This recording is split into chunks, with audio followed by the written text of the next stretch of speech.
ॐ ह्रीं श्रीं क्लीं ऐं अरं वं वं हं शं तं पं पं मं मं मं हं हं शं शं तं तं पं पं झं झं झीं झीं श्रीं श्रीं रां रां ह्रीं ह्रीं द्रावय द्रावय नमोऽर्ते भगवते श्रीमते पवित्रतर्जले जलाभिषिञ्चामि ते स्वाहा। अधो आप देख रहे हैं शाश्वत समीक्षिका की पावन तराटी मित्र गायत्री परिषद से नित्य प्रति अभिषेक एवं शांति हरा। आप भी अपने जन्म के अवसर पर वैभव वर्षगांठ के अवसर पर विशेष अवसर पर शांति हरा करा के सात्विक सा पुण्य का अर्जन कर सकते हैं एवं गुणायतन के निर्माण में सहयोगी बनकर अपनी चंचला लक्ष्मी का सदुपयोग कर सकते हैं। आज उन्होंने मासिक शांत के रूप में जुड़कर शांतियाँ कराने का सौभाग्य प्राप्ति का हजारीबाग से संस्थापक से स्वर्गीय ताराचंद जिंगवाल, श्रीमती प्रेमलता जी, प्रवीण जी, विभा जी, संजय, रंजीव, राजीव, ऋषिका गंगवाल, तिलक कुमार वर्ग किशनगढ़ और जिन्होंने वैवाहिक वर्षगांठ के उपलक्ष्य में शांति कराने का सौभाग्य प्राप्त किया है। झांसी से सुधीर कुमार जी, आशा जी जैन शाह परिवार, मुंबई से अरुण निगोतिया, श्रीमती रजनी निगोतिया शाह परिवार, सूरत से श्री नवरत्न नितिन कुमार बड़जात्या, श्रीमती मंजू देवी बड़जात्या शाह परिवार, भूषावल से श्री सतीश कुमार जी कर्णमल खासकीवाल, श्रीमती हंसा सतीश खासलीवाल शाह परिवार, नौसर उमेश नक्शा श्री महेश कुमार पीयूष कल्पना अमरीश विजयलक्ष्मी प्रत्युष प्रियांशी शाहजैन शाह परिवार, देहरादून से उमेश नक्शा विनोद जी, कमलेश जी, आशीष मेघा, तीन पुजारी शाह, विवेक जी रामपुर वाला साहब परिवार, जयपुर से उमेश नक्शा नंदकिशोर जी, शांति देवी, प्रभु नीना, सुनील शाह, गिरिति आद्विक,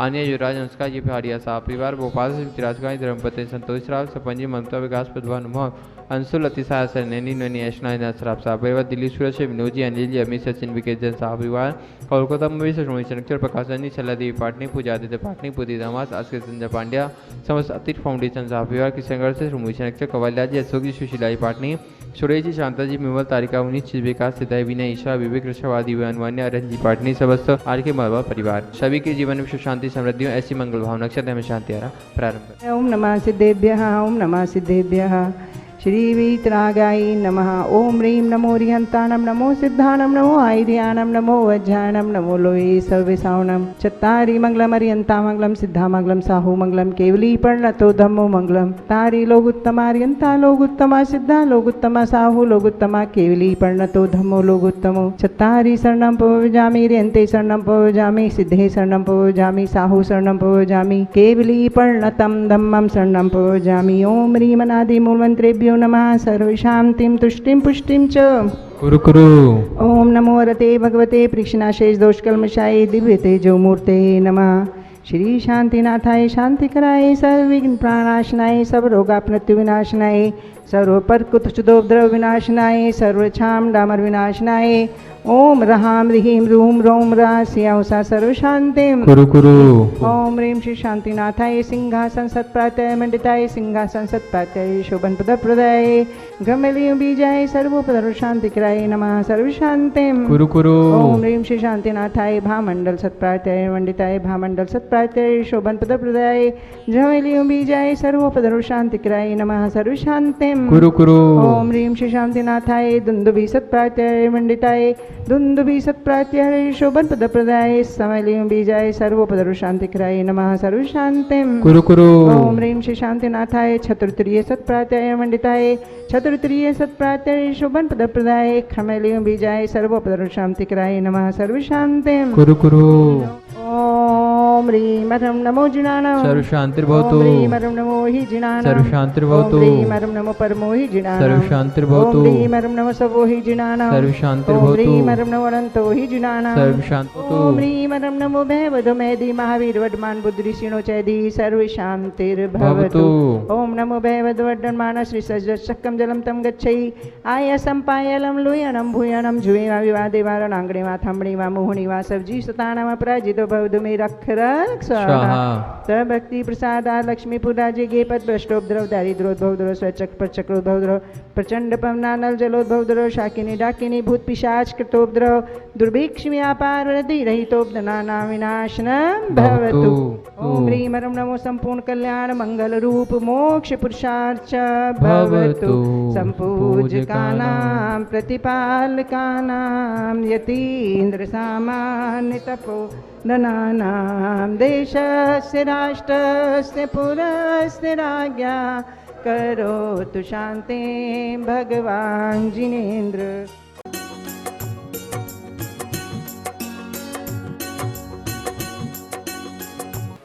दोनों हाथ जोड़ते हुए मंगलमय मंगल करण वीतराग विज्ञान नमो ताहि जाते भई अरहंतादिमान जो विद्यादि सागर सुधी जो विद्यादि सागर सुधी गुरु है हितैषी शुद्धात्म में निरत नित्य हितोपदेशी वे पाप ग्रीष्म ऋतु में जल सयाने पूजूं उन्हें सतत केवल ज्ञान पाने वंदू उन्हें सतत केवल ज्ञान पाने। गड़ा टोड़ा के मूल नायक चिंतामणि पार्श्वनाथ भगवान की परम पूज्य आचार्य गुरुवर विद्यासागर जी महामुनि राज की पूज्य आचार्य समय सागर जी महाराज की मुनि श्री दीक्षा मम दीक्षा गुरु मुनि श्री 108 मम शिक्षा गुरु मुनि श्री 108 प्रमाण सागर जी महाराज की पूज्य मुनि श्री 108 निर्वेद सागर जी महाराज की। साथ साधु का हो तो सार दिखाई देता है, मिटती हुई मानवता को नया आकार दिखाई देता है। और जहाँ पूज्य प्रमाण सागर जी महाराज जैसे संत विराजमान हो वहाँ पर तो हर दिन त्योहार दिखाई देता है, त्योहार दिखाई देता है। पूज्य महाराज श्री जी के चरणों में ब्रह्मचारी अवस्था में 10 वर्ष तक रहने का वह अवसर प्राप्त हुआ। फिर गुरुदेव के चरणों में 8 वर्ष आप ही की कृपा से वहां पहुंच गए और 3 वर्ष पूज्य दुर्लभ सागर जी महाराज जी के साथ रहने का वह सुअवसर प्राप्त गुरुदेव की आज्ञा से प्राप्त हुआ। और फिर गुरु की कृपा हो गई तो वापस से जहां के तहां वापस आ गए जहां पहुंचना था। महाराज श्री जी का प्रवचन अपन सब सुनते हैं और उनके सामने हम कुछ भी नहीं, क्योंकि मेरे पास में जो कुछ भी है वो सब इन्हीं का दिया हुआ है। चलना भी इन्हीं ने सिखाया, उंगली पकड़कर चलना सिखाते हैं। आप लोग तो भजन में गाते हो और हमने तो इन्होंने ही, जैसे एक माँ होती है वो बालक को बार बार वो गिर भी जाता है लेकिन फिर भी नहीं अच्छे से देखो फिर से चलो उंगली हम पकड़ते हैं, चलो आप। या साइकिल चलाना सिखाते हैं तो पीछे बैठ गए और आगे आगे पैडल तो मारो। अब अभी भी वही कह रहे थोड़ा सा तो बोलो। अब बोले क्या, जिन्होंने बोलना सिखाया उनके सामने बोलना, यह तो एक हमारी अल्पज्ञता ही कहलाएगी। लेकिन फिर भी गुरु का आदेश होता है तो वह सिरोधारी होता है। और उन्होंने कहा कि थोड़ा सा कुछ बोल लो, तो इन्हीं की 4 बातें हैं, वो 4 बातें आपके सामने रख देते हैं कि हमारे अंदर में विश्वास होना चाहिए, हमारे अंदर में इच्छा होनी चाहिए, हमारे अंदर में समर्पण होना चाहिए और हमारे अंदर में दृढ़ संकल्प होना चाहिए। तो हम हर लक्ष्य को प्राप्त करने में आगे बढ़ सकते हैं। यही इन्होंने हमेशा सिखाया।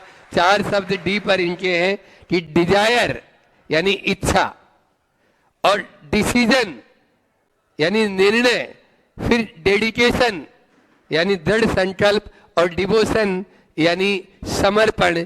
जब हमारा लक्ष्य के प्रति यह 4 बातें हो जाएगी, आचार्य पूज्यपाद स्वामी ने भी समाधि तंत्र में कहा कि यत्रे वाहद्धि पुंसः श्रद्धा तत्रेव जायते, यत्रे जायते श्रद्धा तत्रेव जायते लक्ष्य, यानी लक्ष्य के प्रति समर्पित। जहां पर हमारी बुद्धि जाती है, रुचि जहां पर होती है, वहां पर अपना आप ही इच्छा जागृत हो जाती है।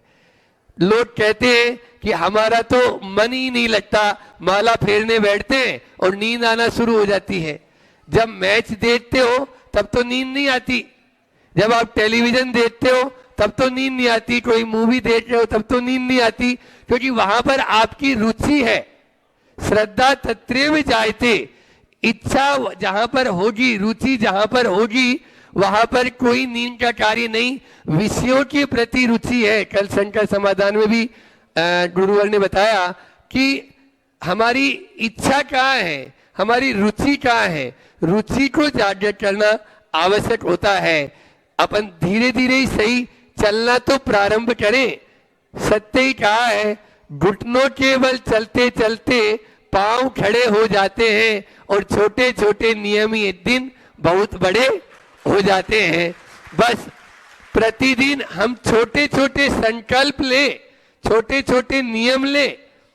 पाठशाला के माध्यम से हम यह जानते हैं, बच्चे लोग आते हैं, उनको छोटे छोटे नियम दिए जाते हैं या वो नियम के प्रति उत्साहित होते हैं, लेकिन क्या करें, आजकल के माता पिता उनको हतोत्साहित कर देते हैं। बुरा नहीं मानना, लेकिन मेरा कहना यह है कि उनको प्रोत्साहन दें। पूज्य महाराज श्री जी का एक कोटेशन बहुत क्रीम कोटेशन है कि प्रोत्साहन वह खुराक है जो मरणासन में भी प्राण फूंक देती है।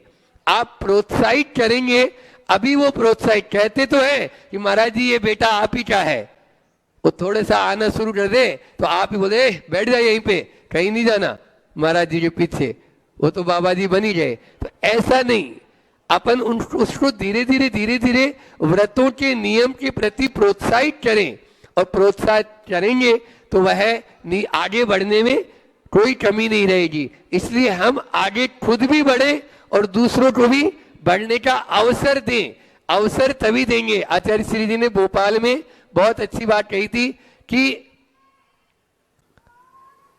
आज के माता पिता का इतना पुण्य है कि जो इतने अच्छे अच्छे बच्चे मिले, लेकिन बच्चों का ये पुण्य नहीं जो ऐसे माता पिता मिले। व्यंग है थोड़ा सा, है ना, इसको आप लोग समझे। माता पिता को भी समझना बहुत जरूरी है, और वह तभी होगा जब हम उन बच्चों के प्रति अपने दायित्व को, अभिभावक भावुक हो जाते हैं। वो भावुकता न रख के बस अभिभावक बने, और अभिभावक हैं तो वे निश्चित उसके कल्याण की बात सोचेंगे। जिस प्रकार से गुरु होते हैं, वे धीरे धीरे उस कच्चे घड़े को पक्का बना देते हैं। आज हम इस स्थिति में यहाँ पर पहुंचे हैं, वो सब इन्हीं की कृपा है, और इन्होंने उस प्रतिभा को धीरे धीरे निखारा। और हमारी जो भावना थी, हमारी जो इच्छा थी, उस इच्छा के अनुरूप ये चलते इन्होंने हमें बनाते गए, और वह घड़ा धीरे धीरे मजबूत बनता गया। और आज उसमें पानी को, जो पानी मिट्टी को बहा कर ले जाता है, वही घड़ा जब पट जाता है तो उस पानी को भी रोकने की कैपेसिटी ले आता है, और ऐसी गर्मी के अंदर भी वह शीतलता प्रदान कर देता है। लेकिन ये सब गुरु की कृपा से ही होता है। गुरु नहीं होते तो कुछ भी नहीं हो सकता। सब इनके प्रति हमारा समर्पण, अभी समर्पण कुछ भी नहीं है। अभी थोड़ा सा भी अपन ये कुछ कहते हैं और अपन इधर उधर किनारे काट देते हैं, कन्नी काट देते हैं, वो नहीं। ये जैसा बोल रहे हैं हमें वैसा ही करते चले जाना है। फिर संकल्प, हमारा यदि संकल्प होगा, everything is possible, believe it. बस विश्वास करने की जरूरत है। यदि हम विश्वास कर लेंगे कि नहीं, गुरु ने जो कह दिया बस वही सही है और बाकी कुछ भी सही नहीं, तो निश्चित हम अपनी मंजिल को पा जाएंगे। हम उस मंजिल को पाए, इच्छा, और हमारे क्या चार बातें बताई ना आपको, इच्छा हो, निर्णय हो, संकल्प हो और समर्पण हो, तो फिर कोई भी मंजिल ऐसी नहीं जो हमारे से दूर हो। बस वह मंजिल हमें प्राप्त हो। इसी भावना के साथ में बोलिए परम पूज्य मुनि श्री ईश्वर प्रमाण सारी जी महाराज की। पूज्य महाराज श्री जी के श्री चरण, निर्वेद सारी पूज्य महाराज श्री चरणों में मैं अपनी ओर से, आप सबकी ओर से बारंबार नमोस्तु करते हुए प्रार्थना करता हूं कि वे भी अपनी मंगलमयी दिव्य देशना से हम सबको करतार करें। ओम नमः सिद्धेभ्यः। ॐ नमः सिद्धेभ्यः। ॐ नमः सिद्धेभ्यः। मङ्गलं भगवान् वीरो मङ्गलं गौतमो गणे मङ्गलं कुन्दकुन्दाद्यो जैनधर्मोऽस्तु मङ्गलं सर्वमङ्गलमाङ्गल्यं सर्वकल्याणकारकं प्रधानं सर्वधर्माणां जैनं जयतु शासनं जैनं जयतु शासनं। जय बोले अहिंसा परमो धर्म की। शासन नायक भगवान महावीर स्वामी की। आचार्य भगवान श्री कुंद महाराज की। आचार्य गुरुवर श्री विद्यासागर जी महाराज की। मुनिवर श्री प्रमाण सागर जी महाराज की। पूज्य मुनि श्री 108 निर्वेद सागर जी महाराज की। प्रभु पतित पावन मैं अपावन चरण आयो शरण जी। जब भक्त भगवान के द्वारे पर जाता है तो भावना भाता है कि हे भगवान आप तो पतित से पावन बन गए किंतु मैं आज तक अपावन रहा और मैं आपकी चरणों की शरण में इसलिए आया हूँ कि जैसी पवित्रता आपने प्राप्त की है वैसी पवित्रता मुझे भी प्राप्त हो सके। ये हर भक्त की वास्तविक भावना होनी चाहिए और होती है। आचार्य महाराज ने मूक माटी महाकाव्य की रचना की और एक पतित आत्मा कैसे परमात्मा बने इस यात्रा का वर्णन करने के लिए उन्होंने एक माटी को रूपक बनाया। वह माटी जो सदियों से सरिता तट के किनारे पड़ी हुई अपनी दुखमयी यात्रा व्यतीत कर रही थी और जब कुंभकार का संयोग उसे मिलता है, माटी का समर्पण कुंभकार के प्रति होता है और वह माटी जिस तरह से अपनी साधना करते हुए एक घट का रूप धारण कर लेती है और वही पतित माटी मस्तक पर शोभा को प्राप्त होती है। इसी प्रकार प्रत्येक आत्मा में परमात्मा बनने की शक्ति है। जैन दर्शन ये कहता है कि हर वह भव्य जीव यदि समीचीन पुरुषार्थ करे और द्रव्य चेत काल भाव उसको मिले वह भी परमात्मा बन सकता है। और वहाँ पर मूक माटी में एक बहुत अच्छा प्रसंग दिया जो मैं आज आपके सामने रखता हूँ। घट का निर्माण हो गया और कुंभकार ने उस घट को कोई ले जाए उसका सदुपयोग करे इस भावना से अपने जो आश्रम का स्थान था वहाँ पर सज्जत करके रख दिया। इधर नगर के सेठ ने एक सपना देखा कि सपने में मैंने मुनिराज का पड़गाहन किया, वो भी माटी के कुंभ से। और जैसे उसने सपना देखा और सपना पूर्ण हुआ, प्रातःकाल की बेला में निद्रा टूटी और उसने अपना स्वप्न सारे परिवार को बतलाया। वहाँ पर आचार्य महाराज ने लिखा है, प्रायः स्वप्न जो होते हैं जब अच्छे बुरे होते हैं उसका तात्कालिक प्रभाव भी हमारे ऊपर पड़ता है। जैसे कई बच्चे स्वप्न में भयंकर स्वप्न देख के डर जाते हैं और अच्छा स्वप्न लिखता है तो मन प्रसन्नता से भर जाता है। और सेठ ने सारे परिवार को इस बात से अवगत कराया और अपने सेवक को बुलाया, जाओ 1-2 कुंभ लेकर के आओ माटी के, जिससे कि मैं मुनिराज का पड़गाहन करूं।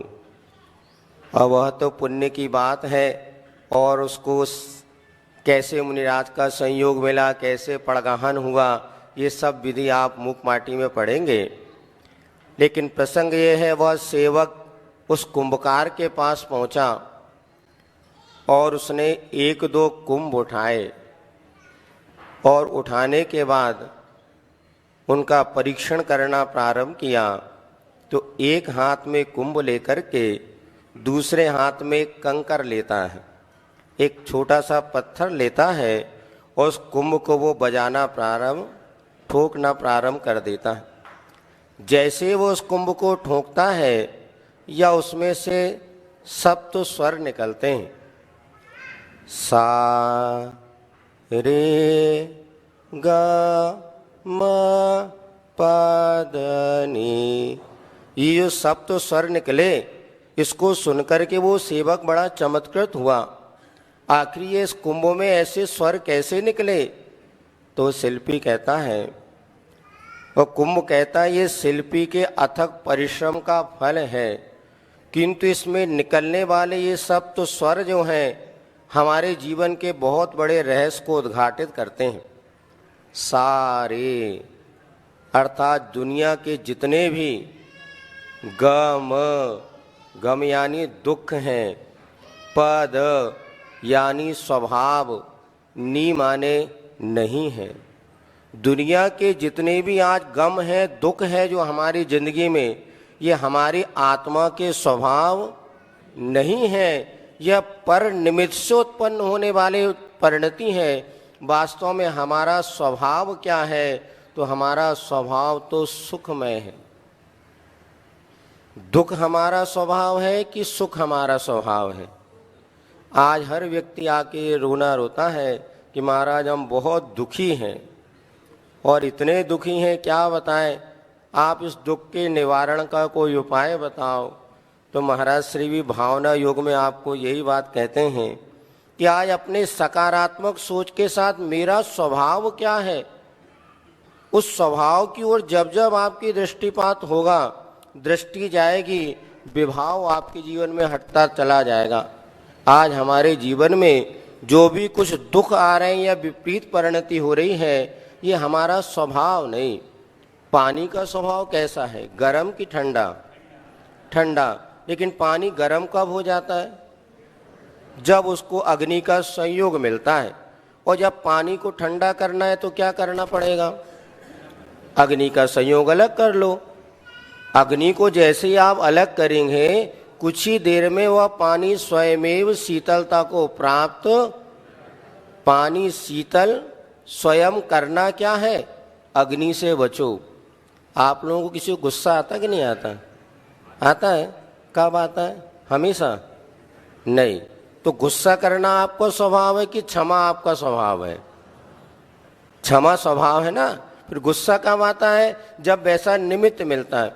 इसलिए हमारे आचार्यों ने कहा कि सर्वप्रथम हमें पुरुषार्थ करना होगा तो उन निमित्तों से बचना होगा जिसके माध्यम से हमारा जीवन दुखी बनता है। हमारे पास सब कैपेसिटी है, क्षमता है, हम अपने आप को सुखी बना सकते हैं, किंतु इतने सारे संयोग हम जोड़ लेते हैं कि जिसके माध्यम से हमारा जीवन आकुलित होता चला जाता है। पहले संसाधन कम थे और व्यक्ति सुखी ज़्यादा था। अब संसाधन जुड़ते चले जा रहे हैं और वह जीवन में सुख कहीं पलायित होता चला जा रहा है। हमें ध्यान है, बहुत पहले फ़ोन भी बहुत दुर्लभ था, टेलीफोन वगैरह, और मोबाइल तो बहुत अलग बात थी। उस समय यदि किसी का कॉल आता था, फ़ोन आता था, तो पोस्ट ऑफिस में जाकर के 15-20 मिनट बैठना पड़ता था, फिर वो जोड़ करके बातें कराता था, और कुछ जब तक किसी का कोई अशुभ घटना होती तो उसको समय भी निकल गया होता था। लेकिन अब मोबाइल के ज़माने में शिखर जी की टोक पर कोई खड़ा हो और यहीं से फ़ोन पहुंच जाए, हेलो क्या हो गया, शोर सूतक लग गई, तो बेचारे की हाथ की द्रव हाथ में रखी रहती, वो चढ़ा भी नहीं पाता। तो जितने संसाधन संयोग हमारे जीवन में हैं, यही मुख्य रूप से दुख का कारण है। और हमें यदि कुछ बचना हो तो इन दुखों से बचने के लिए अपने स्वभाव का बार बार हमें चिंतन करना चाहिए। यदि हमने अपने स्वभाव की ओर, कल आपने प्रवचन सुना, महर्षि ने यही बातें आपको उस समय बतलाई थी कि हम अपने सुख स्वभाव को पहचाने, जाने और उस स्वभाव की प्राप्ति में जो बाधक कारण हैं उन बाधक कारणों का अभाव करते चले जाएंगे। हमें पानी चाहिए तो कहीं बाहर से पानी नहीं मिलेगा, पानी तो जमीन के भीतर है। फिर क्या करना? पानी की खोज करना है कि मिट्टी को अलग करना है? जैसे जैसे ऊपर की मिट्टी अलग होती चली जाएगी, पानी तो हमारे भीतर ही है, जमीन के भीतर ही, सुख हमारे भीतर ही है। इसलिए आचार्य महाराज ने कहा तुम भीतर जाओ, तुम भी तर जाओ। एक बार भीतर की यात्रा प्रारंभ तो करना प्रारंभ तो करें। गुरुओं की सन्निधि और सानिध्य का यही हमारे जीवन में लाभ होता है कि जब साधुओं की संगति हम करते हैं तो किन विपरीत परिस्थिति में वो अपने आप को संभालते हैं, ऐसे ही हम भी कैसे अपने जीवन को बना सकें। आचार्य महाराज की आहारचर्या आप लोगों ने जब देखी होगी और महाराज जी की भी आहारचर्या आप देख रहे हैं, और कितनी विपरीत पर शायद आपके सामने ऐसे दो चार लोग बैठ भी जाए तो एक गिलास भी भीतर लेना मुश्किल हो जाएगा। लेकिन चारों ओर प्रतिकूलता के वातावरण में भी आहार करते समय जब हम देखते हैं तो ऐसा लगता है महाराज बहुत माल टाल ले रहे हैं, खूब आन, लेकिन नमक नहीं, मीठा नहीं, किसी प्रकार का रस नहीं, और नीरस भोजन करते हुए साधु के चेहरे की जो प्रसन्नता होती है, ये हमारे लिए बहुत बड़ा संदेश है। हमने आचार्य महाराज से जो कुछ सीखा तो सीखा, उनकी आहारचर्या देख करके ऐसा लगता था कि कितनी प्रसन्नता के साथ गुरु महाराज और इस चर्या को निर्वाह करते हैं। वास्तव में हमारे जीवन में कोई कष्ट है ही नहीं। हम रोते हैं कि बहुत कष्ट है, लेकिन किसी ने कहा मत कहो कभी अपने दिन खराब हैं, और कांटों के बीच घिर गए समझो गुलाब हैं। गुलाब के पेड़ में ही कांटे लगते हैं, बेशरम के पेड़ में कभी कांटे नहीं लगते। जब आपका जीवन सुगंध से भरा होगा, जैसा कल परसों शंका समाधान में महाराज श्री ने बताया था कि महापुरुषों के जीवन में ही कष्ट आते हैं। इसलिए आज से ये रोना छोड़ दो कि हमारे जीवन में बहुत कष्ट है। हमारे जीवन में कोई कष्ट नहीं है। अरे जो कष्ट है हमारे किए हुए कर्म का फल है, और अब हम अपने जीवन को ऐसा बनाएंगे जिसमें हर कष्ट को हम हंसते हंसते सहन करें। हमारे कष्ट कम हो जाए, ये प्रभु से भावना नहीं भाना, हे भगवान अपनी इतनी शक्ति देना कि हर कष्टों को हम हंसते हंसते सहन कर सके। क्योंकि जब हमने कर्म बांधा है तो वो तो बड़े बड़े तीर्थंकरों को भी उसका फल प्राप्त। कल अक्षय तृतीया आने वाले बताते हैं, किस लिए आप इसको इतना महान समझते हैं। और ऐसी तिथि हो गई जिसमें सारे के सारे ज्योतिषों के बंधन टूट गए, और ये सर्वश्रेष्ठ तृतीया ऐसी मानी जाती हैं। बिना मुहूर्त के जब कोई काम आपके कहीं नहीं बन रहे हो तो अक्षय तृतीया के साथ हो कार्य प्रारंभ।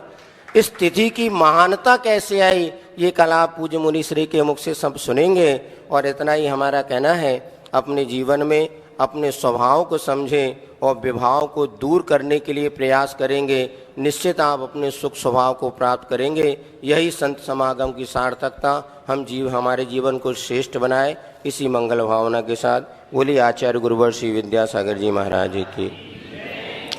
सकल नंबर जैन समाज गढ़ाकोटा एवं बाहर से आए हुए उपस्थित भव्य लोगों की ओर से महाराज श्री के चरणों में बारंबार नमोस्तु निवेदित करता हुआ आग्रह करता हूं कि अपनी मंगलमयी वाणी से हमारे जीवन के कल्याण का मार्ग प्रशस्त करें। बोलो परम पूज्य मुनिवर 108 प्रमाण सागर जी महामुनि राज की। ओम नमो आइडियानम।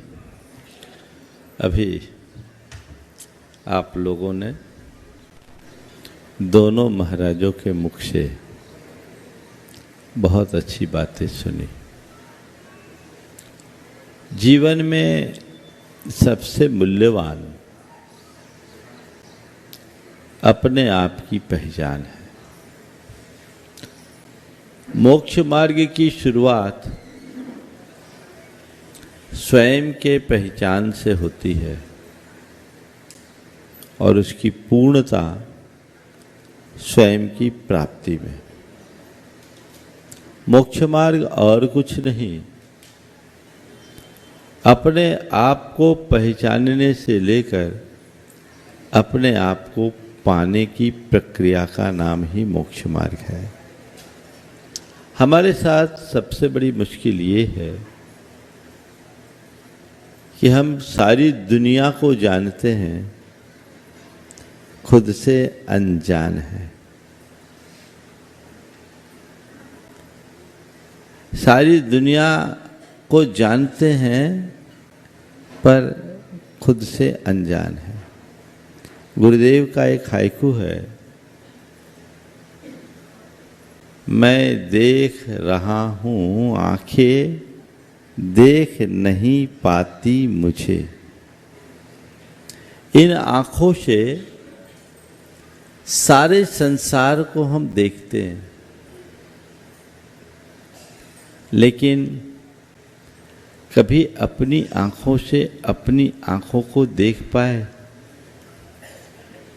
आंखें खुद को नहीं देख पाती, क्योंकि आंखें बाहर की ओर खुलती है, और जो बाहर की ओर खुलती है वो केवल और केवल बाहर ही बाहर भटकाती है।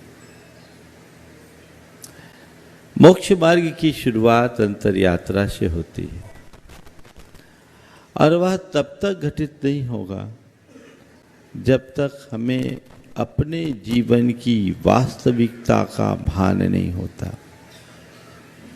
हम सब भूल में जी रहे हैं। कल मैंने आपसे बात की थी, एक भ्रम। ये हमारे अंतर के सारे विकारों की जड़ है। 4 प्रकार का भ्रम जो हमें बड़ा दुखी बनाता है, उलझाता है। सबसे पहला भ्रम है स्वरूपगत भ्रम। हम अपने आप को क्या मानते हैं? आपसे पूछूं कौन हो आप? बोलो आशीष। हाँ, टिंकू। ओके, कल रिंकू था, आज टिंकू आ गया। कौन? हमने अपने आप को क्या माना? मैं अपने आप को जो मान रहा हूं, मुझे लोग मुनि प्रमाण सागर के रूप में जानते हैं। मैं मुनि प्रमाण सागर हूं। ये सच है या मेरा भ्रम? बोलो। हाँ, सच है। बस, हाँ, सब जानते हैं। ये बात सच है कि लोग मुझे इस रूप में पहचानते हैं। ये बात भी सच है कि इस रूप में मैं जाना जाता हूं, लेकिन यथार्थतः मैं ये नहीं हूं। ये तो केवल व्यवहार चलाने का माध्यम है। मैं जो हूं सो हूं। क्योंकि ये तो अभी शुरुआत हुई 36 वर्ष पहले। इसके पहले क्या था? जब तक ये चोला रहेगा तब तक ये रहेगा। इसके बाद क्या होगा? मेरा जीवन 2 घटना के बीच सिमटा हुआ नहीं है। मेरा जीवन एक लंबी संतति है, जिसमें अनेक अध्याय है, जो इस जन्म के पहले भी था और मृत्यु के बाद भी रहेगा।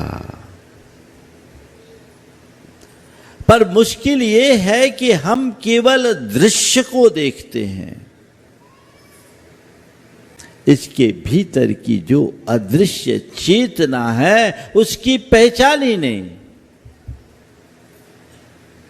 अपने आप को नाम और रूप तक सीमित रखना स्वरूपगत भ्रम है। माना कि मुझे नाना नामों से पुकारा जाता है,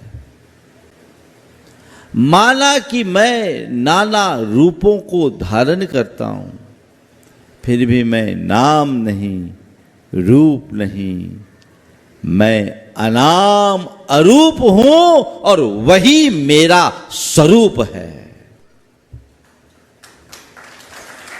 काश अनाम अरूप स्वरूप को पहचान पाता। और जब उस स्वरूप को देखता हूं तो मुझ में और संसार के इतर प्राणियों में कोई अंतर नहीं दिखता।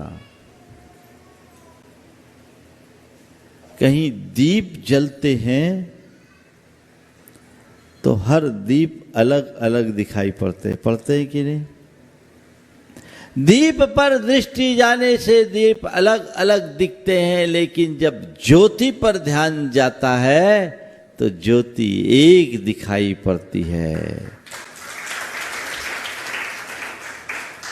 दीप सोने का हो सकता है, दीप मिट्टी का हो सकता है, दीप किसी और चीज का भी हो सकता है, लेकिन ज्योति सबकी एक है। ये ऊपर का चोला है वह अलग अलग हो सकता है, भीतर का तत्व तो केवल एक है और वही तुम हो।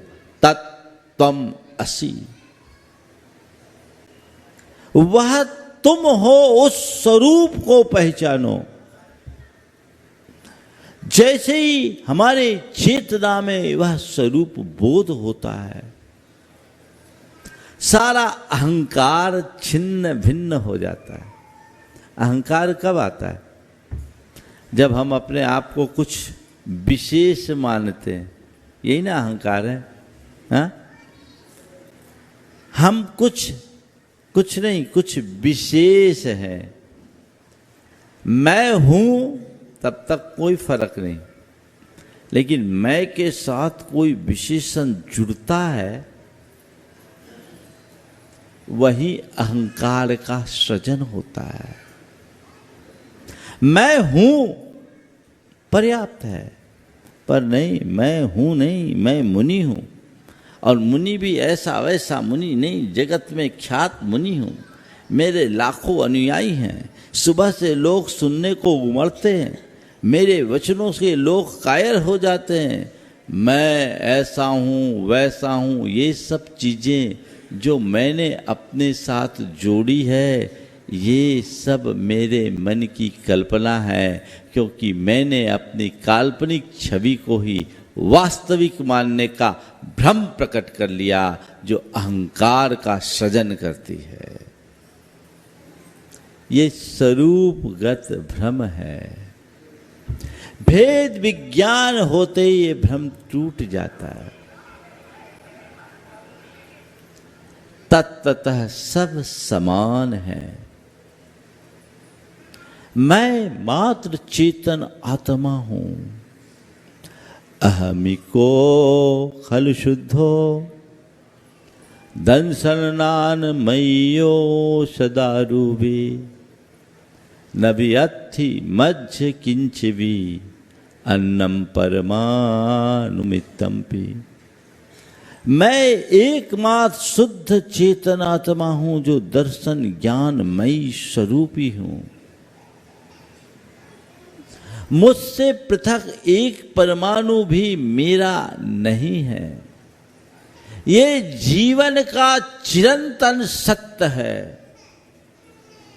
इस सत्य का बोध होते ही स्वरूप विषयक भ्रम निवारित होता है, और जिसका स्वरूप विषयक भ्रम निवारित होता है, सच्चे अर्थों में उसके अंदर ही सम्यक्त का प्रकाश प्रकट होता है। अपने स्वरूप के विषय में सोचो। अनादि से तुमने अपने आप को जो मान रखा वह तुम नहीं हो। तुम जो दिख रहे हो वो तुम नहीं हो। जैसे तुम दिख रहे हो वैसे तुम नहीं हो। ये भ्रम है। कई बार चीजें दिखती कुछ है और होती कुछ है। अनुभव है कि नहीं? छत पे खड़े होकर दूर क्षितिज की तरफ देखो, तुम्हें दिखाई पड़ेगा धरती आसमान मिलकर एक हो गए। दिखता है कि नहीं? दूर क्षितिज पर देखोगे तो तुम्हें धरती और आसमान एक होते नजर आते हैं कि नहीं आते? आते हैं। बताओ, दुनिया का कोई ऐसा कोना है जहां धरती और आसमान मिलकर एक हुए? क्या हुआ? दिखाई पड़ रहे पर है नहीं। पानी की बाल्टी में एक लकड़ी का टुकड़ा डाल दो, कैसा दिखेगा? तिरछा तिरछा दिखता है ना। लगेगा अरे लकड़ी तो तिरछी हो गई, पर बताओ लकड़ी तिरछी हुई है क्या? तिरछी दिख रही है नहीं, ये तो केवल प्रकाश के परावर्तन के कारण दिख रही है। तुम देह रूप दिख रहे हो, पर तुम देह नहीं, चेतन हो। इस सत्य को समझना ही स्वरूप विषयक भ्रम का निवारण है। जब तक अंतर्दृष्टि विकसित नहीं होती तब तक ये हमारे जीवन में घट नहीं पाता। दूसरा भ्रम, थोड़े समय में बात पूरी करनी, आज मेरा मूड नहीं था, मैंने तो महाराज लोगों से कहा था, लेकिन फिर भी आप लोगों की भावना मुझे यहाँ खींच लाई। हमें इस भ्रम का निवारण करना है। दूसरा भ्रम है संबंध विषयक भ्रम। संबंध, ये मेरे माता है, ये मेरे पिता है, ये मेरे पति हैं, ये मेरी पत्नी है, ये मेरा बेटा है, ये मेरा बेटी है, ये मेरे भाई है, ये मेरे बहन है। सब हम लोग कहते हैं ये मेरा, ये मेरा, ये मेरा, वो मेरा, बोलते हैं। बोलो, कोई तुम्हारा है? हाँ है? थोड़ा सोच के बोलो। नहीं है तो काहे पीछे पड़े हो?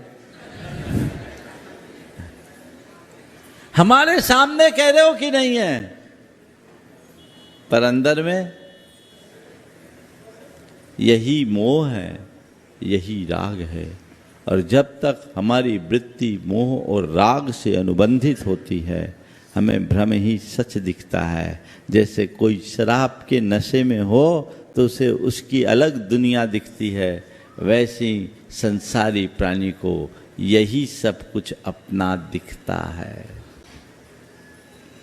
तुम्हारे जितने भी संबंधी हैं वे सब तुम्हारे साथ हैं,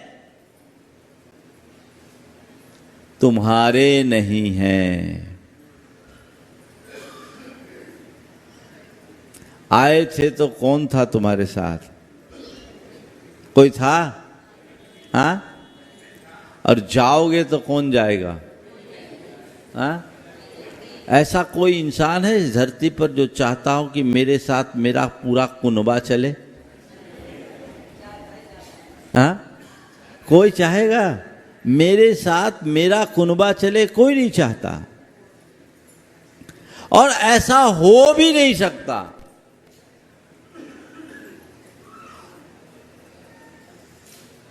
आप अकेला उतरे या कहूं इस जीव को, बचपन से ये पाठ हमने पढ़ा है, लेकिन पूरी जिंदगी साथी साथी सगा के पीछे ही खपा देते।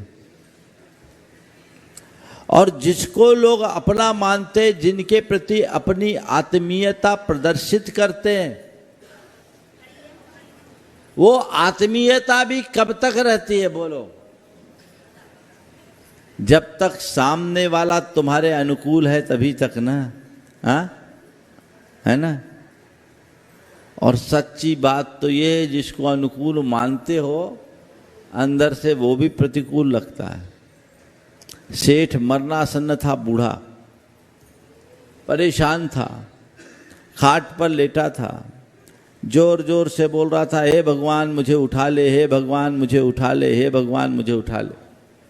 बाजू के खाट में सेठानी पड़ी थी, बाजू की खाट में सेठानी पड़ी थी। सेठानी भी बोलना शुरू कर दी, हे भगवान मुझे भी उठा ले, हे भगवान मुझे भी उठा ले, हे भगवान मुझे भी उठा ले। जब बार बार सेठानी कहने लगी, हे भगवान मुझे उठा ले, हे भगवान मुझे भी उठा ले, तो सेठ ने कहा, अगर यही पीछे आती है तो मुझे नहीं जाना।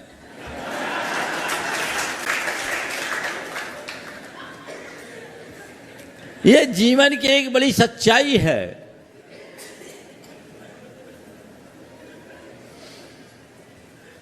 सच्चे अर्थ में तुम्हारा केवल तुम हो और कोई नहीं। एगो हम शासदो आदा राण दंसन लखनो शेषा में बाहिरा भावा सब्बे संजोग लखना। बस ज्ञान दर्शन स्वभावी चेतन आत्मा मैं हूं, बाकी सब संयोग संबंध है। घर परिवार कुटुंब, न जाने हमने अपने अतीत में कितने माँ बाप बना लिए, न जाने हमने अपने अतीत में कितने पति पत्नी के रिश्ते बना लिए, अतीत में न जाने कितने भाई हुए, कितने बहन हुए, कितने सगे हुए, कितने संबंधी हुए, अनंत रिश्ते हुए।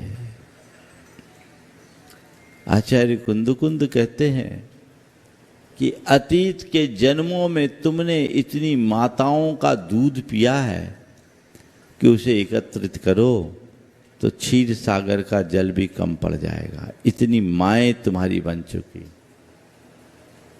और अतीत में तुम इतनी बार मरे हो और तुम्हारे वियोग से तुम्हारे परिजनों ने जो आंसू बहाए हैं उन्हें एकत्रित करो तो सागर का जल भी कम पड़ जाएगा। जीवन का यह एक यथार्थ है। लेकिन ये मेरा वो मेरा, ये मेरा वो मेरा में ही लगे रहते हैं। ये भ्रम हमारे हृदय में अहंकार और ममकार जैसे विकार उत्पन्न करता है, जिससे हम दुखी होते हैं। मैं ये नहीं कहता कि तुम घर परिवार छोड़ दो, मेरे कहने से छूटेगा भी नहीं, और जो किसी के कहने से छोड़ देगा वो कहीं का रहेगा भी नहीं। किसी के कहने से छोड़ना मत, अपने विवेक को जागृत रखो। और मैं तो इतना कहता हूँ, घर परिवार में भी रहो तो कोई दिक्कत नहीं, बस 2 पंक्तियों को याद रखो। घिरे रहो परिवार से पर भूलो न विवेक, आया एक का एक था अंत एक का एक। यही तो विवेक है। ये विवेक जाग गया तो मोहाशक्ति अपने आप दूर हो जाएगी। कर्तव्य की पूर्ति करोगे, कर्तृत्व शून्य हो जाएगा। ये विवेक चाहिए। एक विवेकी भी संसार में जीता है और एक अविवेकी भी संसार में जीता है। विवेकी संसार में मेहमान की तरह जीता है और अविवेकी अपने आप को मालिक बनाकर जीता है। इतना ही अंतर है। आप किसी के घर मेहमान बन करके जियोगे तो कितना क्या रहोगे, आपको कोई मतलब भैया हमें क्या करना है, इनकी इंटरनल व्यवस्था से कोई लेना देना नहीं, अपन तो 4 दिन के मेहमान। और मालिक बनोगे तो थोड़ा सा भी कुछ होगा तो जी दुखेगा। संत कहते हैं तुम 4 दिन के मेहमान हो, मेहमान बनकर जियो, जो रोल मिला उसे निभाओ और आगे बढ़ते जाओ, जीवन कभी दुखी नहीं होगा। तीसरा भ्रम है, 5 मिनट में मुझे बात पूरी करनी। तीसरा भ्रम है संयोग संबंधी भ्रम। मेरे पास जो संयोग है वो मेरे हैं, मेरा घर, मेरा मकान, मेरी जमीन, मेरी जायदाद, मेरी गाड़ी, मेरे घोड़े, मेरी ख्याति, मेरा पद, मेरी प्रतिष्ठा, मेरा प्रभाव, मेरी रुतबा, ये सब क्या हैं? मेरे हैं। किसके हैं? बोलो। जिन चीज़ों को आप मेरी मेरी कहते फिरते हो, कभी उन चीज़ों से पूछ करके तो देखो क्या वो आपकी होने को राजी है? मेरा क्या है? कुछ भी नहीं है तेरा। 2 गज जमी है तेरी, मिल जाए ये भी तुझको, ये भी नहीं जरूरी। क्या है तुम्हारा? ये सच है या भ्रम?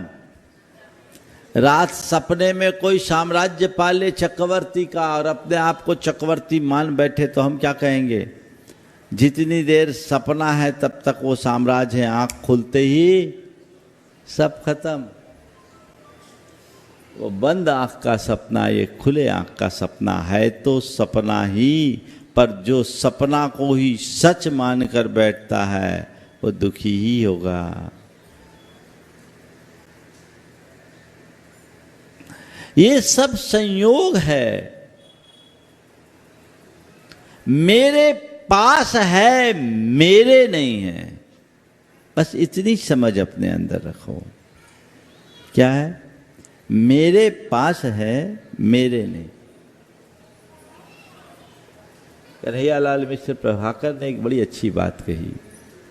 बोला, मैं अपने एक धनी मित्र के यहाँ गया, उसने अपना बड़ा मकान दिखाया। मकान बहुत विशाल था, बड़े बाग, बड़े ठाट, सब कुछ दिखाकर उसने मुझसे पूछा, आया पसंद मेरा घर?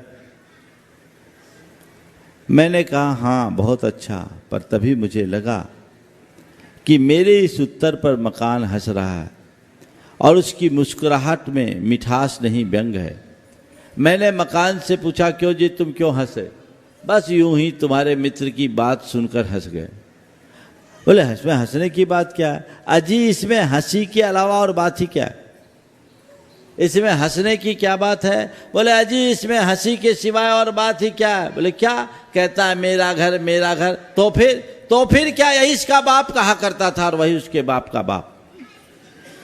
मेरा घर, मेरा घर, यही इसका बाप कहा करता था और वही उसके बाप का बाप। दोनों न जाने कहाँ चले गए।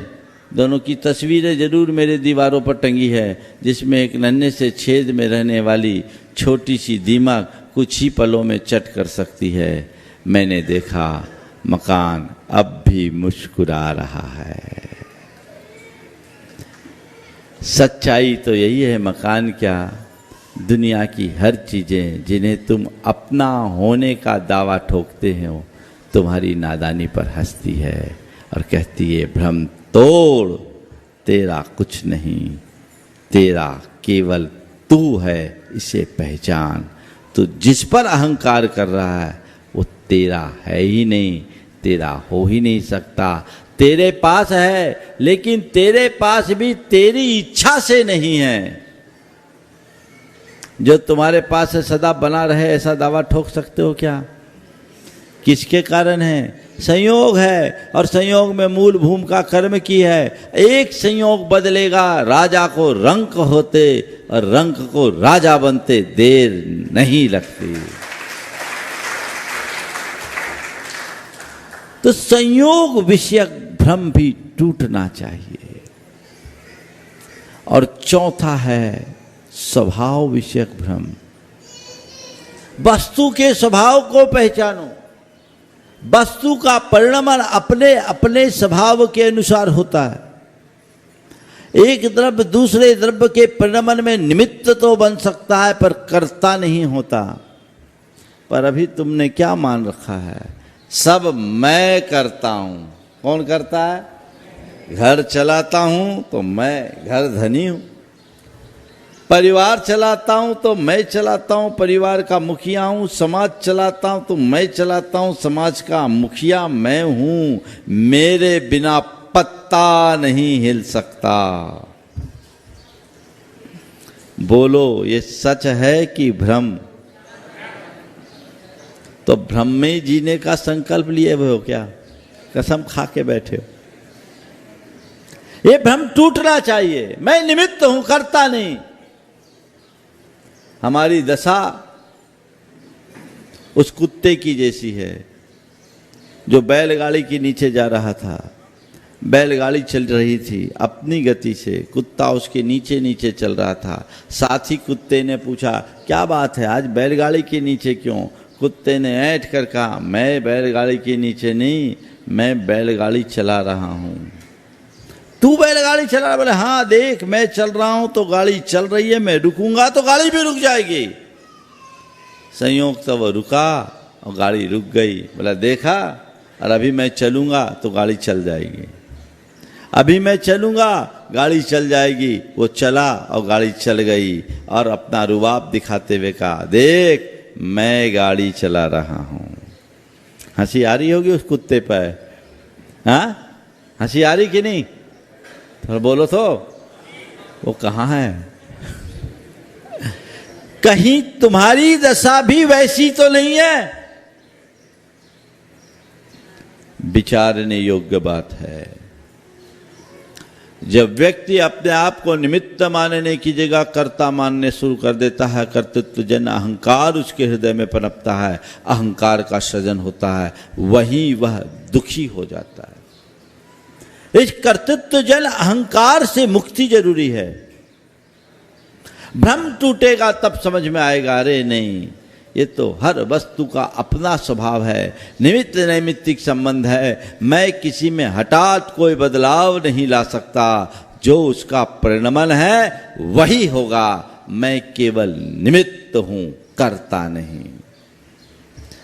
बस ये भ्रम टूट जाए तो जीवन का काया पलट हो जाए।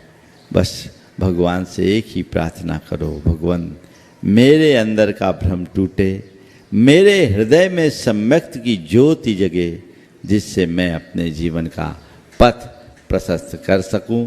कल अक्षय तृतीया का दिन, भगवान ऋषभदेव के प्रथम आहार का दिन है। हम सब लोग बहुत उत्साह के साथ उसे संपन्न करेंगे। मूल नायक आदिनाथ का मस्तकाभिषेक भी जो यदा कदा ही होता है, कल यहाँ की कमेटी ने रखा है। आप सब उसमें सहभागिता रखेंगे और कोई परिवार उससे वंचित ना हो, ये सुनिश्चित करेंगे तो जीवन के लिए एक बड़ी उपलब्धि होगी।